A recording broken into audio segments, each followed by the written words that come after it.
샬롬. 오늘도 하나님의 말씀과 기도로 이 새벽에 미명을 여시는 하나님의 사랑하는 성도 여러분들에게 하나님의 크신 은혜와 주님의 평강과 우리 성령의 감동하심이 함께하는 시간이 되시기를 주님의 이름으로 축원합니다. 오늘은 이사야서 18장 1절로 7절의 말씀을 나누도록 하겠습니다. 18장을 이해하기 위해서는 본문이 기록될 당시의 주변 정세를 이해해야 합니다. 아수르 군대가 유다 왕국과 애굽 그리고 주변국들을 침략하여서 영토 확정을 하려고 하는 상황에 처해 있을 때 기록입니다. 아수르에게 조공을 바치던 북이스라엘이 애굽과 동맹을 맺고 아수르를 배신하자 아수르 왕이 사마리아를 점령하게 되었습니다. 이러한 상황을 지켜보던 남유다와 애굽은 아수르의 침략 위기 앞에서 전전긍긍하게 되었습니다. 본문은 이때의 상황을 지금 설명하는 것입니다. 본문 1절로 3절의 말씀입니다. 슬프다 구스의 강 건너편 날개치는 소리 나는 땅이여, 갈대배를 물에 띄우고 그 사자를 수로로 보내며 이르기를 너희 경첩한 사자들아, 너희는 강들이 흘러 나누인 나라로 가되 장대하고 준수한 백성 곧 시초부터 두려움이 되며 강성하여 대적을 받는 백성에게로 가라 하도다. 세상의 모든 거민 지상에 거하는 너희여, 산들 위에 기호를 세우거든 너희는 보고 나팔을 불거든 너희는 들을지니라. 아멘. 본문 1절에 보게 되면 슬프다 구스의 강이라는 구스란 나라가 나옵니다. 구스는 이디오피아를 말하는 겁니다. 아프리카 동북부에 소재하고 있으며 애굽에서 남동쪽에 있는 역사가 아주 오래된 나라입니다. 아수르 군대가 하늘을 찌르는 듯한 기세로 사마리아를 침공하자 주변국들의 정세가 급격히 돌아가고 구스라는 나라도 여러분 위협을 느끼게 되었습니다. 그런데 이스라엘을 침략하러 왔던 아수르가 하나님의 간섭으로 파멸되었다는 소식을 구스 나라에 전하기 위해서 사자를 보냅니다. 그런데 사실 유다는 아수르가 침략할 때에 구스 곧 에티오피아의 원조를 바라보았던 겁니다. 그러나 그 원조에 의하지 않고 하나님의 도우심으로 유다는 승전하게 될 것이라고 이사야가 지금 예언을 하고 있습니다. 이렇게 승전할 것을 에티오피아에게 전달하라고 지금 이사야는 예언하고 있습니다. 이것은 유다에게는 이디오피아의 원조를 바라보는 외국 그런 이디오피아에게 원조를 구하려고 했던 그 유다의 마음을 돌이키고 구스에게는 유다를 보호하는 하나님의 능력을 보여주고 믿음을 갖도록 여러분 권면하는 것입니다. 그렇습니다, 성도 여러분. 하나님을 믿고 섬기는 유다가 하나님보다 이웃의 강국을 의존하는 것은 큰 수치라고 밖에 생각할 수가 없습니다. 우리는 착각에 빠져서 도움이 되지 않는 곳에 도움을 요청한다고 해서 어려움에 처한 여러분 상황이 해결되는 것은 결코 아님을 우리는 깨달아야 합니다. 마찬가지로 하나님의 역사적인 섭리를 알지 못하고 인간의 계량만 가지고 수습을 하려고 하는 것은 하나님 앞에서 어리석은 행동인 것입니다. 나 자신에게 진정한 도움이 어디에 있는지를 깨닫지 못하게 된다면 헛된 시간만 보내게 될 것이고 엄청난 육체적 경제적 손실을 입게 되며 결국 허망한 결과로 끝나버리고 하나님의 엄중한 심판을 받게 된다는 사실을 우리는 알아야 합니다. 본문 4절로 7절의 말씀입니다. 여호와께서 내게 이르시되 내가 나의 처소에서 종령이 감찰함이 쬐는 일광 같고 가을 더위에 운무 같도다.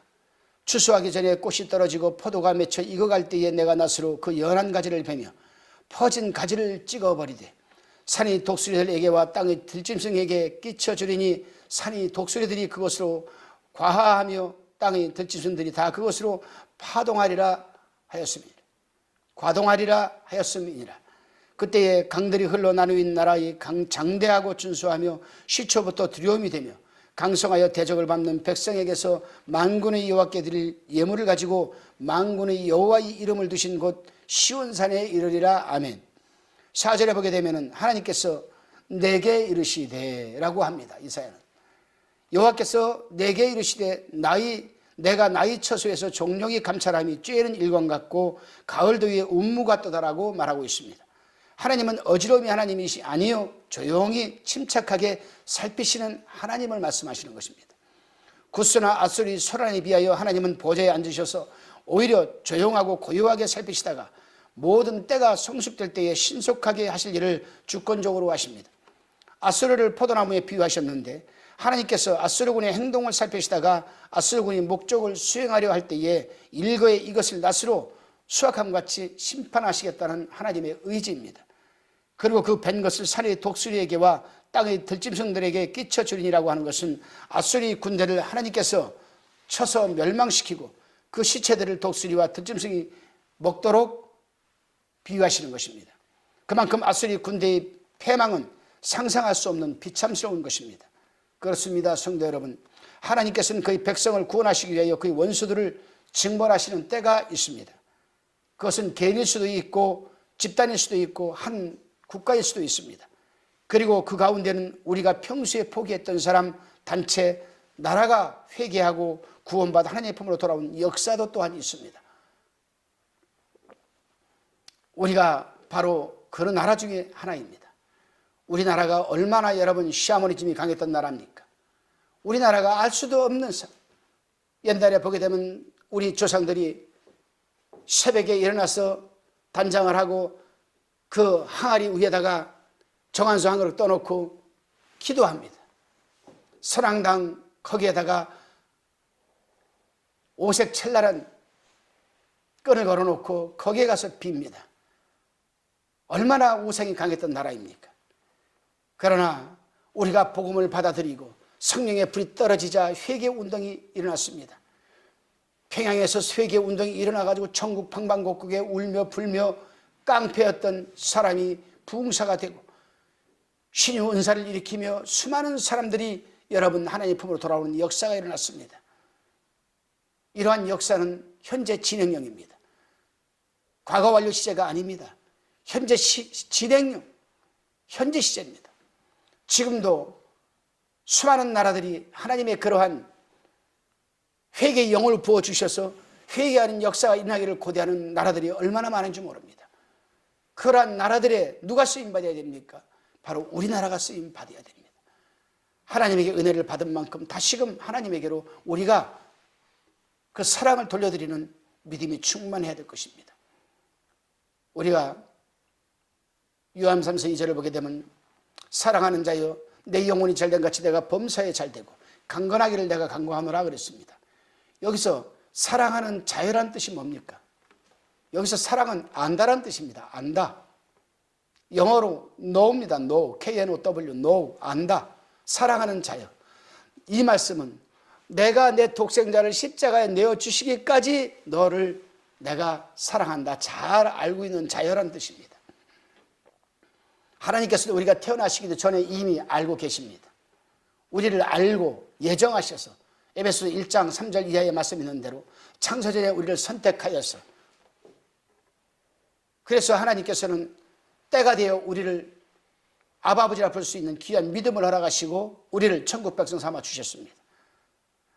그러니까 너무도 잘 알고 독생자를 내어주시기까지 우리를 잘 알고 있는 자들입니다. 그렇다면 여기서 사랑하는 자유란 이 말씀은 여러분 일방적인 말씀이 아닙니다. 일방적으로 하나님이 우리만 아십니까? 아닙니다. 이거는 상하관계로서 하나님이 우리를 너무도 잘 알기 때문에 우리도 하나님을 알아가는 삶을 살아야 된다는 겁니다. 알아가는 삶. 하나님을 알아간다는 것은 또한 구별된다는 뜻이 여기 함축되어 있습니다. 거룩한 삶을 살아야 한다는 것입니다. 거룩하다는 것은 구별된다는 뜻입니다. 하나님께서는 우리를 너무도 잘 알기 때문에 세상적 사람들 가운데서 우리를 이끌어내어서 세상적 사람들과 구별된 삶을 살게 하셨습니다.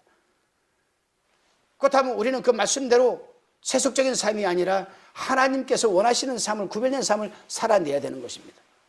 그게 바로 사랑하는 자유의 전제입니다.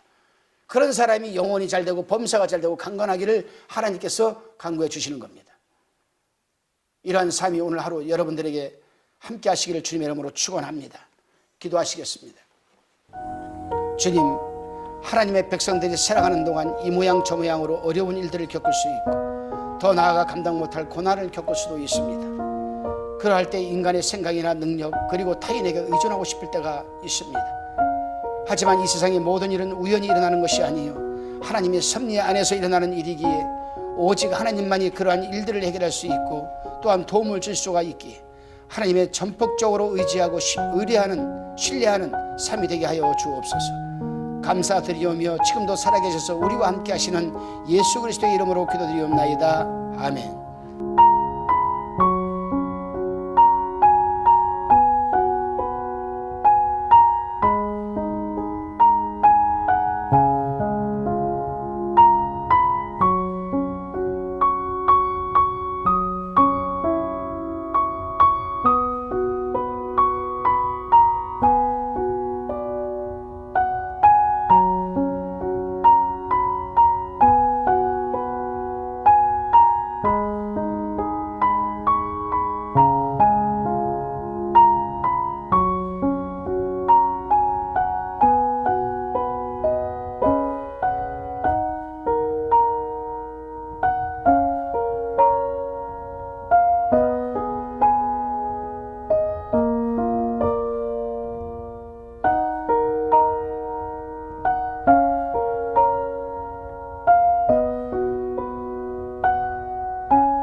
화평방송 구독, 좋아요 부탁드립니다. 감사합니다.